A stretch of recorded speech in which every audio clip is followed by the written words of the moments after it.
কি রে, তোর এত বড় সাহস তুই স্যারের গায়ে হাত তুললি? আমি যা করেছি একদম ঠিক করেছি। যদি তুমিও বেশি কথা বলো না, তোমাকে একটা দেবো। তুই জানিস না, উনি চাইলে তোকে এক্ষুনি কাজ থেকে বের করে দিতে পারে, আর এর জন্য তোকে শাস্তিও দিতে পারে। আমি খুব ভালো করে জানি এ কে আর আমার কি করতে পারে। এ আমার কিছুই করতে পারবে না, আর তুইও আমার কিছুই করতে পারবি না। আরে তুমি আমার সাথে এই ধরনের ব্যবহার কেন করছো? আগে তো কখনো এমন ব্যবহার করনি। স্যার, ও আপনার সাথে তো বাজে ব্যবহার করছে, আর তারপর আপনি ওর সাথে এত সুন্দরভাবে কেন কথা বলছেন? আপনি ওকে কিছু বলছেন না কেন?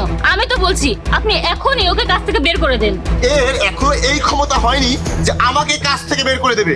এই চাকরি আমি কাউকে ঘুষ দিয়ে পাইনি, আমি কষ্ট করে পেয়েছি। তুমি হয়তো ভুলে যাচ্ছ, এই কোম্পানির মালিক আমি। আমি চাইলেই কিন্তু তোমাকে এখান থেকে বের করে দিতে পারি। হ্যাঁ, আপনি এই কোম্পানির মালিক, কিন্তু আপনি চাইলেই আমাকে কাজ থেকে বের করে দিতে পারবেন না। যদি পারেন করে দেখান। অনেক বড়